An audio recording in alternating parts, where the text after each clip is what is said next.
Most fitness businesses suck, but most coaches are pretty good. I know this because I lived it. My business systems were a 2 out of 10. My coaching was about a 7. After I improved my business systems to an 8, I needed to improve my coaching, but I didn't know how. This is a common problem in gyms all over the world. How do you systematically improve your product? And the answer isn't just get more credentials. Today, I've got Oskar Johed here, and he's going to give us the real answer. My name is Mike Warkentin. This is Run a Profitable Gym. Please hit subscribe so you don't miss a single episode. Now, Oskar owns CrossFit Medis and CrossFit Sickla in Sweden. He's also on CrossFit's Level 1 seminar staff.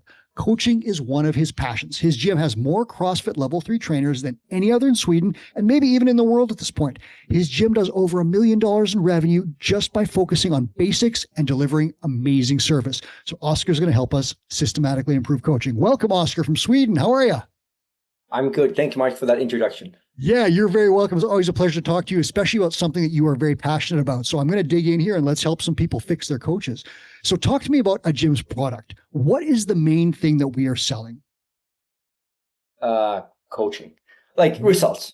Like we can talk about, self-actualization and stress and pain relief and dream fulfillment and all this stuff. But at the end of the day, we sell results. Like it's that's what we deliver. And that mostly is linked to like aesthetics and maybe some performance and weight loss. But it's, we sell coaching to improve people's fitness. And then we know there are cascading effects of that.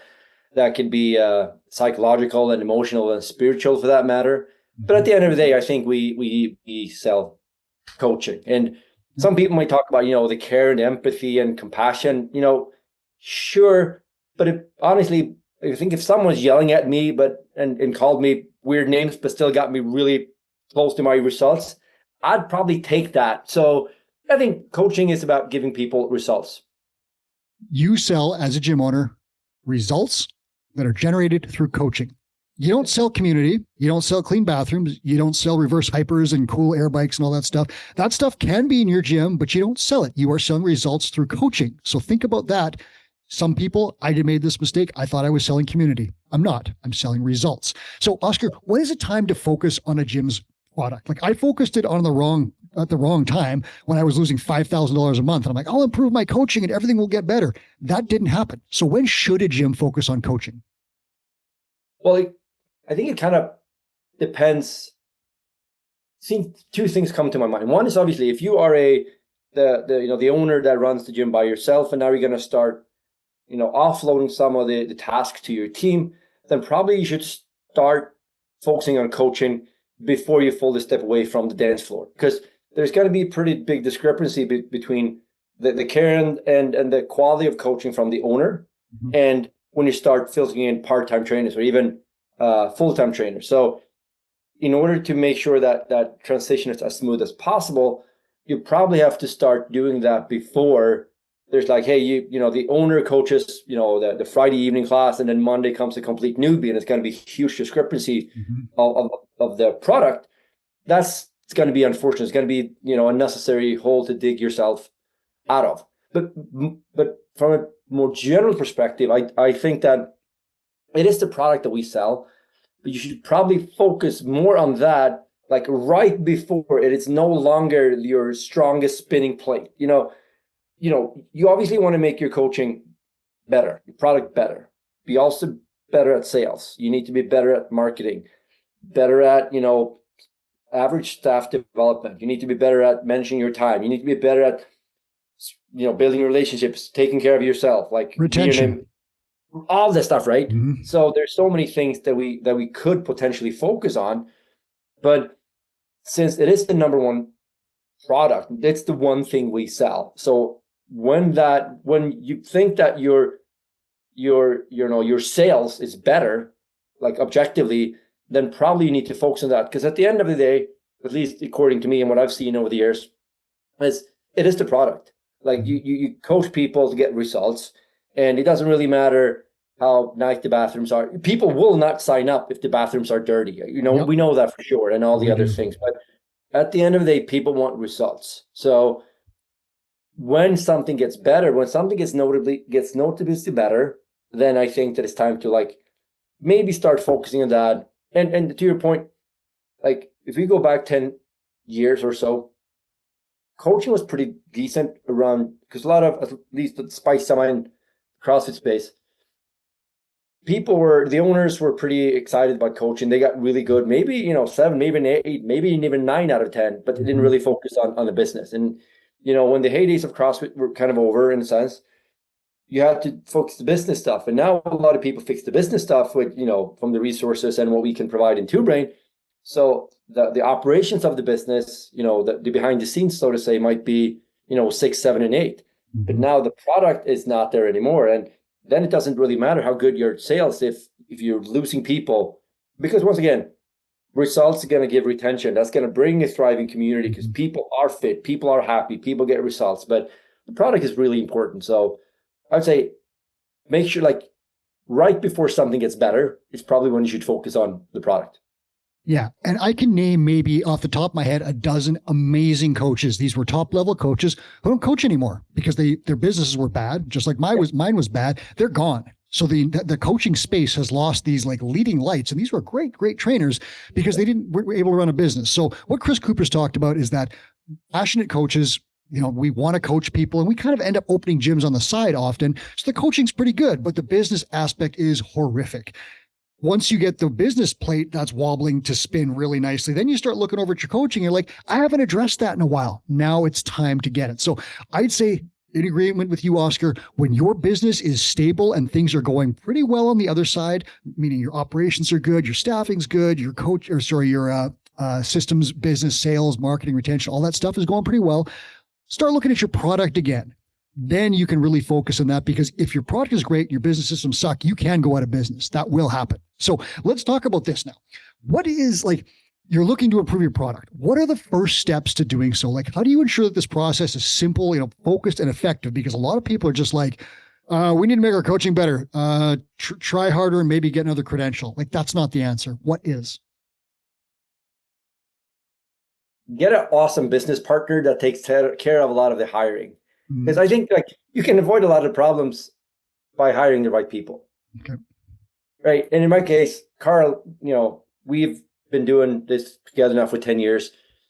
And he's, at least for the last 3 years, he's been really hard on, like, and hiring coaches. That's been his side of the business. And he's been doing a really good job there, and, like, making sure we hire the right people. Because it's going to be very hard to eventually get people to really want to outperform themselves every single time they step on a dance floor. Be compassionate, ask that another question, make sure that pick up the trash, maybe spend 2 more minutes at looking up a progression for the class for someone who has an injured leg or something. And that's so much easier if you have the right people you can mold from the start, so to say. So hiring is obviously something we should be better at. I'm going to ask you this. Coop has said this: hire for personality and train for skill. Do you do that? Oh yeah. Like all our trainers, we have 9 individuals that has passed the level 3. We can talk about that separately, about credentials and all that stuff if needed. But 3 of us have made it to CrossFit seminar staff, and I think one of us maybe have some kind of degree in like no one has a university degree in strength and conditioning. We are all just you're a banker. You're right, bankers and average people, right, that got pretty good at one thing here because we cared about it. So that is something I wholeheartedly agree with. Now, it's very hard, like, that in the beginning if anyone can alleviate the pressure of you having coach every morning, every lunch, and every evening, you can take anyone that can just, like, not mess it up worse than no one, right? Yeah, you're awake and breathing. Right. And if they can smile, that's even better, right? So in the beginning, you obviously take whatever you can spend some time with your family, that, or take care of yourself. So you kind of have, some people in your organization to have to deal with. But going forward, I think number one thing is to make sure you hire the right people for what you're looking for. We can talk about credentials again, but whatever you're looking for in your organization, that's what you should hire for, right? Now, when you have people there, you should obviously focus on the lowest hanging fruits, because we've talked about previously, like, there's going to be spinning plates everywhere. There are going to be fires burning, and you have to let some fires burn. And then you have the whole, like, hey, what's important and what's urgent. But if you look at, like, how can you get some quick wins? And I think if I just look at, like, if you have, a I talked about this on the summit. Like if you have like a newer coach, an intermediate, and like a more seasoned coach, like 3 avatars or so, we actually have more steps. But if you have like a junior, mid, and then experienced, if you're a newbie, just make it fun. Because if someone just gave you the keys, like, hey, here's the shirt, go and coach your class now, you're going to be, deer in headlights, you're going to be super like intimidated, and you're going to be quiet, right? And so you need confidence. And confidence is going to come with experience. But if you like genuinely believe in what you're doing as an organization, you are got to be more confident. So if you're a new coach, if you just make it fun, I think that's going to improve the product short term pretty quickly. If you are a more seasoned coach or senior coach or experienced coach, like you've been doing it for a while, if you just decide to focus on one thing this after you listen to this podcast, and you're like, you know what, today we're gonna be doing power cleans. I'm gonna teach one thing in the power clean. I'm gonna look for one thing, and I'm gonna try to correct it or acknowledge improvements here. Like we can look at 20 different things in every single movement, which is quite a lot. And then different individuals respond differently. But if you decide, hey, today I'm just going to focus on this one thing, I'm going to address this, I'm going to be looking for that one, and that's the one thing I'm going to have a few cues for so I can correct them. That's going to make me, because I know what to look for and I know what to say if I don't see it. And if I see it, I'm going to say, good job. Because at the end of the day, as a trainer, my job is to honestly be able to say, hey, Mike, that's better. Mm-hmm. Like that's better in terms of like reducing the risk of injury or improving your performance or in effort. Hey, I know even if I looked at a recording, that one did not look any better than the previous one, but I can damn sure tell that you're trying. So, hey, good job on trying, right? Finding wins. Because then you go, dude, I'm going to the Olympics or the CrossFit Games pretty soon, right? Because that's what we're looking for. You then objectively made the product better because you feel, or we can see noticeably change in your performance. So just focus on one thing and consistently do that. And then you can start adding 2 things maybe per movement, and 3 and 4 and 5. And all of a sudden, everything's better. And then, like, as a group, what you could do that we do, we're not the only one. Like, this month, focus on one thing. Hey, team, just make sure that the whiteboard brief is no longer than 4 minutes. Like, no one came for this into lecture. So, hey, let's just, and Carl did this in maybe, let's say, March or April. Hey, he recorded a 10 out of 10, like, whiteboard brief. Like, this is the workout. Like, this is the what, this is the how, and this is the why. And then, like, check for injuries and demo the movements done in 2 minutes and 20 seconds, right? And if you're a complete newbie, you can just say, we're doing 5x5 back squat. This is a back squat. It looks like this. And we're doing it to get stronger. A more seasoned trainer can talk about like energy systems, or like how you're going to have maybe some like you improve in weight, and then you're going to like, are we going to do straight sets or undulate or whatever? But just like, this is what we focus on, everyone, right, in this month. Next month, you might be focused on, hey, team, just make sure that no one stands around and listen for more than 1 minute after the workout has started or the session has started. Or let's just focus on making it fun. So, hey, prepare a few ridiculous jokes, or have like a question you ask everyone right on the whiteboard. Hey, who's your favorite superhero? Or like something that we can all agree on. So we do something consistently to bring up the consistency in the product. Does that make sense? Yeah, and I'm going to point this out for listeners in case you missed it. Oskar is focused. He's recommending you improve one thing, make sure it's better, then hit the next thing. You can't just say, I'm going to improve every single aspect of coaching all at once. I'm going to make you see, correct, whiteboard brief, everything, remember people's names. It's frazzled. It doesn't work. You need to focus on small aspects of improvement and incrementally improve things over time with focus. So Oskar gave a great example. This month, we're working on better whiteboard briefs, and there are different levels within his system for beginner and expert coaches. But the point is, we're doing a short brief. We're explaining why we're doing the workout. We're demoing the movement, and then we're getting moving. Something like that, right? An area of focus. The other thing you said that I'll reiterate, hire the right people. It's tough to do this sometimes because you're frazzled and frantic and you can't figure out, how am I going to see my kids today? You hire anyone, you put them in place. Not maybe the best plan. You might have to do that at the beginning, but the better plan is to find the right person, and it's personality first. Does this person want to learn. Is this person passionate? Is this person likable? That's a huge one, because if you hire a really skilled jerk, your product is not going to improve. Hire a likable, passionate, teachable person that you can mentor to success, integrate them in your business, let them know your vision, and so on and so forth. And then you're going to have focus on improving them. So Oskar, I got to ask you this now, because you laid out the focus for these things. You talked about hiring the right people. You hire a person now. How do you ensure, like, what is your system for ensuring that these people regularly get points of performance and improvement? Like, do you evaluate them regularly? What do you do to make sure they're moving from here to there? Yeah.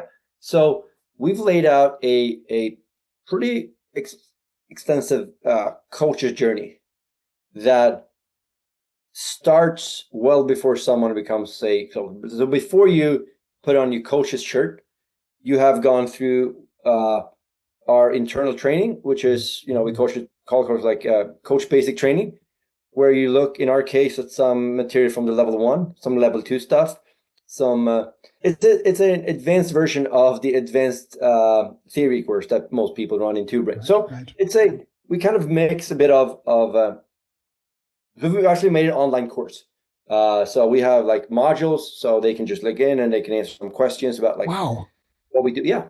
So, because Carl did all of this by hand in the beginning, that was great. But I think right now we might have like 30 people in our system. And this cool thing now is that it's just an open funnel. So Mike, if you want to become a coach at our gym, in the past, we had to sit down and interview you. What Carl has done brilliantly is that he will send you a link. First, actually going to ask you, like, record a session of like 3 to 5 minute video on these are our values. We fundamentally want to improve the health and quality of life of our members and their families. How does that resonate to you? Why do you want to be a coach? Send us a video. And if that one is not like a 8 or 9 out of 10, we're just going to say, bye. That's personality right there. You're screening for personality.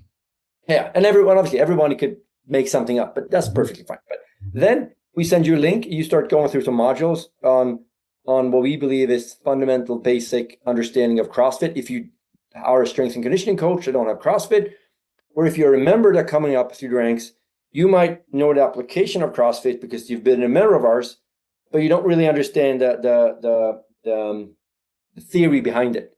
So we created modules where we go through what we're like a very, very, very condensed, slimmed down version of the L1 in like 15-minute chunks, like super small, right? Take some quizzes. And then after they've completed that,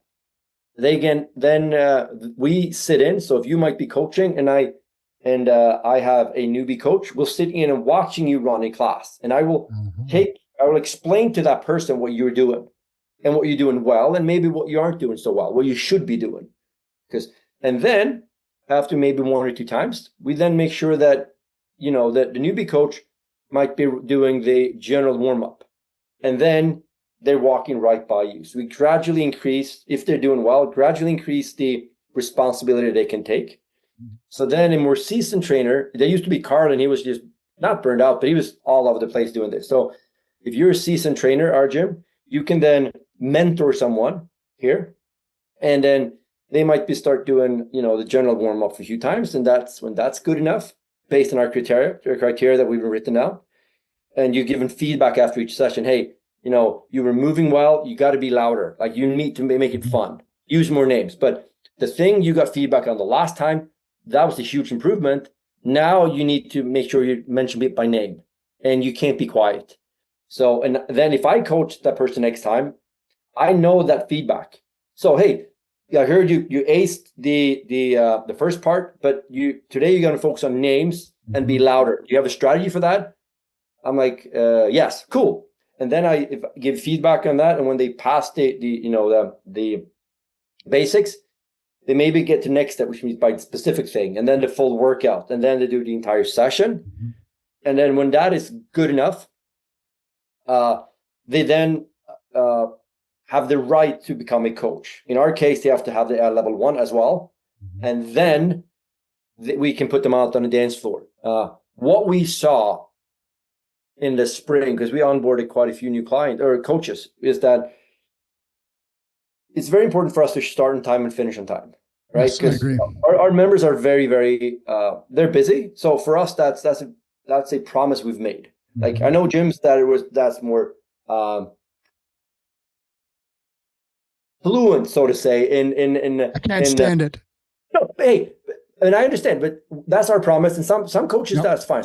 But for us, we said, you know what, we're going to start and finish on time because we know your life is very busy. So in the Time is beginning, we valuable. saw that they were really adamant at making sure that. So they lost that the fun. So and they spent so much time focusing on the clock, so they did some of the coaching and teaching part, but forgot the coaching, which is more about the seeing and correcting and that. Yep. So what we do now is that your first 10 sessions, you're going to be an assistant coach. So all you do is just walk around and make sure you pretty much on one thing. Like in the power clean today, I'm going to be looking at hip extension. I'm going to be looking at, if I see something that's out of, ridiculous or unsafe, of course you're going to fix it. Yep. And you are free to fix something else, but you're going to fix one thing per movement that you've talked with this more senior coach about that runs the class.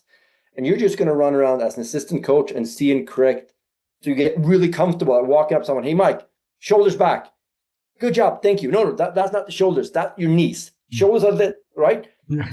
So for about 10 sessions, you just want them to run around, get comfortable to in someone's face and say, good job. I genuinely mean it. Or, hey, you need to work harder. Or do X, Y, Z.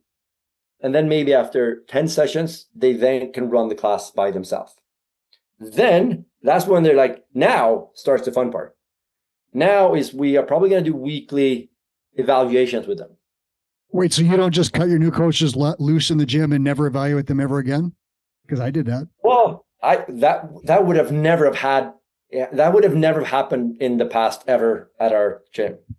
It did, right? So common though. It's so common. Oh, yeah. You're desperate. So you put these people in place and you're like, Godspeed, my friend, coach the snatch, I'm out. And then all of a sudden everything goes wrong. So you've documented, you have a progression for getting people into the gym. You have an elite level progression where you've got everything documented in online modules, but then you're actually going to evaluate and mentor these people after they become coaches. Oh yeah. So, yes, because with our product right now, our coaching it's I can confidently say to the clientele that we have, our coaching is almost too good. So when we have newer coaches that come in, they've been going through maybe 6 months of training before they get to step foot on the dance floor as a responsible trainer for that session. So most of these trainers are far more experienced and better at the craft than a lot of the trainers that I see on the L2. But because of the standard that we have of really senior good trainers, there's still a huge discrepancy. Our members are very patient, but if they're not proving quick enough, we will hear about it. So we've made our product almost too good. Yep. But we want to continue that. So what we do is we've written down like expectations per level. So we have 7 levels from, let's say 6 from when you're like a coach, high five, you just hatched. You coach your first session. We only expect you pretty much to, by yourself, it's going to be like, hey, start on time, finish on time, make it fun, have fun, make it as safe as possible. Right? That's the only thing we ask for when you run your first 5 or so sessions. Mm-hmm. When you've done that, maybe by sessions 6 to 10, start using names. Like when you teach something, you're going to name it and show it. Like you don't have to do anything more than that. We don't expect you to have a refined eye on what you're looking for. If you just go, hey, this is a power clean, it looks like this. Now do it. That's fine. For maybe a few sessions, maybe 2 more weeks. Then we might evaluate you again. Okay, now you taught the power clean. What would be one thing you want them to focus on today? Well, hip extension. Cool. Focus on hip extension. So if you focus on hip extension and you teach it, maybe you should have a strategy to correct that and you know what it looks for. Yes. Okay. So then you look for that. So, and that's for teaching and seeing and correcting. And then you have the same, like, if you look at something like presence and attitude, like we might just expect them to make it fun and have fun for the first few sessions. Then you start layering the complexity by adding names. But eventually, when you're super elite level ninja, we want you to make deep, profound, meaningful. You should build meaningful relationships in class without stopping people and sitting down and drinking coffee, right? So even though you might only have a 20-second conversation with someone while you're correcting their hip extension, you should still be cognizant enough to ask about how their day went, maybe how's their kids doing in school, because last time we spoke, they were struggling somewhat, and how's the new job going, without taking away from the product. So obviously that's far more that we can expect than a complete beginner. But there's a natural progression here that we have written out for everything. So Carl has made a gargantuan job of like, these are the bare minimum stuff, and this is what you have to do before you get to be on the dance floor. And now, cool, awesome, high five. But now we want to get you here. Within like 2.5 years now, you should be a CrossFit level 3 trainer. Mm-hmm. These are the steps you got to take. So when we hire people now, we can say that this is like, you are here now. We want all of this from you in the future. If you're not willing to invest the time and be mentored by us, that is perfectly fine. But we expect you to do this because that's what we genuinely believe is important to keep the product or the quality of it to the standard that we have made a promise to our clients about. So it's very detailed and Carl has made an enormous job in the last, I'd say like probably 24/7 in the last, 3 months or so. So listeners, what you just heard here is an elite level plan to improve your product at your gym. I'm going to boil it down for you in case you're not quite at this level. You may not have a Carl at your gym who can do all this stuff for you. Here's how you do it. And Carl's very rare. And this is a very top level plan. What you need is regular evaluations. You cannot just set people loose and assume everything is going to improve on their own. You must evaluate your coaches regularly. Chris Cooper has recommended every 3 or 4 months, 6 months, twice a year is better than no times a year, right? Put a regular evaluation system in place. Okay, so that's your first thing. The second thing, you need to be able to evaluate. You need an evaluation system. Chris has recommended writing down 10 different things that are essential for a great coach, ranking your coaches out of 10 and starting there. The next thing you can assign, Oskar was big on this, focus. You can't improve everything. Give them an area of focus. We want to improve. This is your worst metric. It's seeing and correcting or whatever it might be. We're going to improve this, and we're going to improve this at the next thing. Here are some resources for you. In the next evaluation, we're going to talk about it. If you do this stuff, you're going to get your coaches. They're going to start improving, but you have to have these elements. You can't cut them loose. You have to evaluate them methodically and systematically. That means you can't just sit in your office and be like, pretty good. No, you're a 7 out of 10 in personality. You need to work on that and start being more engaging, using members' names, give them some numbers, document your starting point scientifically, and then give them resources, mentor them to get to the next level, then check in with them. That process is exactly what Oskar's doing, but you can do it at a very, very simple level. You might just have 5 things on your checklist to start. And like Oskar said, for you, it might be show up on time, start the class on time, keep the whiteboard brief under 4 minutes, give the reason for the workout, use some people's names, and improve one technical thing. Whatever system you have, make sure it's there. Evaluate people regularly, mentor them to success. If you do that, you're going to have a much better product. I'm going to ask you this, Oskar. Do credentials matter? Like in some contexts, I think they do. Like like I know CrossFit space well. So in order to coach at a CrossFit gym, you do need a level 1 or higher to be on the dance floor. So that's because of the licensing agreement that you've signed. And there might be other franchise models or where it's like compliance, the compliance side of it, you might need it. There are some insurance requirements, sure. Sure, yeah. That aside, credentials might not matter, but the pursuit of it does, I think. So that's an important distinction. Yeah, I get you. Like we can, because I'm intimately familiar with the level 3 exam. It's an exam that's 160 questions. You sit down in front of a computer for 4 hours, and then I think it's like A, B, C, and D. So theoretically, you could go in there and just go abacadabra, A, B, B, and then you might pass it, right? And then you have the credential on the wall. No. Would that make you a better CrossFit trainer? Of course not. No. That everyone can understand that. But what I've seen, if I look at our trainers, and when I went through that in 2017, is that I did it not because I wanted the credential on the wall. I just knew that someone said, hey, you should know all of this. If you know all of this and can apply it in the context that I'm in, that would earn you the right to call yourself this. Okay, sweet. And someone's laid out what I need to know. Let's get after it. And personally, it would not make any sense to spend like 6 months, 4 hours a day to pass an exam and then like, you know what, I have all this knowledge now and I'm not going to apply it. That would just be ridiculous to me. You could technically do that. So I can just look at, we had a coach that passed the level 3 exam a few weeks back. And so we have like weekly like study groups for our coaches that we can sit down and we review a video or a, an article or so, or look at videos of people, moving. And I could see the shift week to week. We said, hey, let's look at in CrossFit, the 8 common movement themes. Let's look at midline stabilization. Now, we talked about that for an hour, looked at some videos, and then we said, hey, go out and apply that. Specifically look for that when you coach for the next few hours, the next few sessions, and see if you can identify your eye and be better at looking for midline stabilization.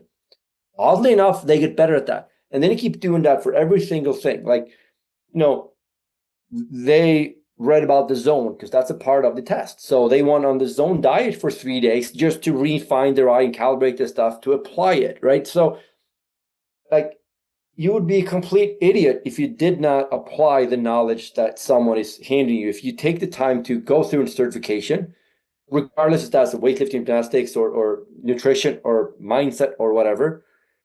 So no, the diploma doesn't make any sense, but the pursuit of getting there, as long as there's some kind of practical part to it, then I guarantee as a residual consequence of you earning that paper on the wall, you should be a better trainer. Yeah. So my position is very similar to yours. I think you need a bare minimum qualification that gets you, allows you to be insured, right? And you have to have some technical knowledge of some stuff. Like you can't just be a fitness coach and have no clue about anything. You need to understand something.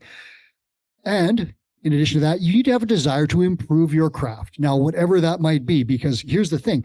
If I get another credential, let's say I decide I want to do a CSCS and I'm going to invest all this time in studying for this exam and blah, blah, blah, blah, but I'm still kind of a jerk and not very likable in front of my clients, it's not going to make me a better coach because my clients are all going to leave because I'm an ass, right? Yeah. So here's the thing. I would evaluate more credentials like this. Will this credential allow me to produce better results faster for my clients? If the answer is yes, get that credential. If the answer is no, you don't need it because it's just another thing on your business card. Coop's written about this. He had this business card with all these alphabet soup on it. It didn't make him a better coach. He was very knowledgeable, maybe the best, most knowledgeable trainer in his entire town, but he said he was going broke, right? Yeah. So the idea is get the credentials that allow you to work, pursue improvement at all times, but that improvement may require credentials. Like if you want to take an Olympic weightlifting course to be a specialty coach to help your clients qualify for the totals they want. Yes. But you don't have to get every single credential because you might be able to work within your gym system. Like Oskar, you said, Carlos set up. Working through that system will also allow you to become an excellent coach, even without an additional letter after your name. So that's, I think, a really, really key one. I want to ask you this, Oskar, as we close this out. We talked about focus. So focus this for our listeners. What can a gym owner right now do to start improving a coaching product? And let's keep it super simple. Help them figure out one thing that they can actionably do today at whatever level they're at to start making their product better. Well, one thing is going to be... So I'm going to try to keep... I'll give you a couple. Yeah, I'm trying to be as concise as possible. Like the number one rule I have is to never walk by someone without saying something. So like the worst thing you can do is just ghost someone, just not even acknowledging them. Good right? Lift. Slightly, not even that. Slightly better is just to like, hey, good. At least and then like slightly better than that is still like, good job, Mike. Still with the name. Yeah, the name, right. Still pretty bad, right? Then slightly better would be, hey, Mike, you're rounding your back. Like, at least I'm acknowledging that you're doing something wrong. That's still pretty low. It would not even meet the high bar. But then like, okay, maybe Mike, chest up, right? And then acknowledge high five, better job. So like, make sure you never walk by someone. And if you move systematically, if you coach more than one person, if you just make sure you move systematically, like if you walk, you start from the whiteboard and you keep walking clockwise in the room, like, and if you allow yourself to never walk by someone, as a rule of thumb, never walk by someone without saying, honestly, say good job. Once again, only good job in terms of good effort. I see no improvement, but good effort, or actually that is an improvement in your mechanics. Then that everyone at the end of the class would have like the total number of like good jobs would be equal, right? So never walk by someone without actually acknowledging something. And if you're going to say something, at least make it productive. But that's. So that's a really good one. That could be something in your coaching progression at your gym. So now, Oskar, talk to me like I'm a gym owner and I've just reached the level where my systems are acceptable now. The gym is running pretty well. There's no raging fires burning. And we've determined, you're my mentor and I'm the gym owner. We've determined that like, it's time to look at your product right now. Your sales are good. Your retention is great. Your length of engagement, your average revenue per member, all these numbers are really good, but your coaching maybe could get a little better. As a gym owner, I'm your mentee. What would you tell me? What is the focus starting point for me to start making my product better now that my business is pretty good? Number one is obvious. I think, well, one of the pieces, obviously, define the process. Like at some point you need to, write out your coach's journey. So you have something you can show for people. You also need to like have your expectations or your SOP. Like this is, these are the minimum requirements. Maybe just minimum requirements total, or just like, hey, by experience level, start writing out your standards or your expectations. You got to make it easier. Because then you say, hey, Mike, you're a newbie coach. You're here right now. Don't worry about all the other stuff. Focus on A, B, and C, period. Now we're going to start moving you towards D, E, F. And these are the things, but don't worry about that eventually. So that thing obviously is very important. I think that something that's also very, very effective, goes fast, is record your sessions. We do that. So we mic ourselves up with a wireless mic, because it's great if you as a trainer or head coach can evaluate all your staff, but you can't because they're in the weekends where you're spending time with your family. Just mic yourself up with a wireless mic, have put up your cell phone in the corner of the room, and then watch it afterwards. And it's going to be huge. So if you as a coach or the head coach or the owner would do that and just put that, because you're still probably one of the best trainers in your gym. And then you can evaluate yourself like, team, here are 3 things that I think I did pretty well. Here are pretty bad things. These are things that I probably should improve on. Because then you show that you're pretty open and vulnerable to your staff, but they're still going to think you're amazing. And then that is a very effective way to get your coaches to level up, to watch yourself, because it's very uncomfortable to watch yourself. And then after that, is start getting feedback from someone who's better than you are. It could be in this case that you get your more junior coaches to record themselves, coach a session, they evaluate themselves, and you say, I agree, keep working on A, B, and C. You can also watch you, but get, outside help. Like I've offered help to, I can confidently say that I've offered to like review people's coaching, like record a session and email it to me, and I will give you feedback in a week. And I probably said that for 7 years, and I've had 10 or so people take me up on the offer. So I expect and hope that this one might be the one where people go, you know what? Wasted chance. Yes. So do it, and I'll do it. And that's a very fast, tactical way to improve your things. To your point, I'm not going to belabor this, but like everybody needs to get better at everything, and everybody needs to improve everything in their business. But if you just focus on one thing, your clients are going to be noticeably changed in the quality of the product. They're going to tell, dude, that was awesome. Thank you very much. And that brings that smile that you just gave me. It's enough for someone to go, dude, that was pretty fun that I spent 2 minutes before the session started figuring out a progression for the double unders or something. Yeah. And it worked. Dude, think about all the other things that I can improve the product by just spending a tiny amount of time to improve it. So you record your sessions, focus on one thing, and try to get feedback from someone else. And if I'm at our gym, if you coach a class and I am not a coach, I have to give you 3 things you did well and 1 to 2 things that I think you should do better. So feedback rich environment, and it's hard to say, it's uncomfortable, but it's very important. So if you have a structure at your gym right now for coaching, a thing that you could take from this podcast and start doing is record, or have your coaches record a session and evaluate it. Even send it to Oskar if you want. That's a really cool thing that you could do if you have that structure. If you're just at that early stage that I said where I'm at, oh, my gym is finally running well and I want to start looking at coach development and improving my product, what you're going to do is you need to set up an evaluation system. What is good and what is better, and how are we tracking it, right? It's got to be meticulous, and it doesn't have to be like an endless thing.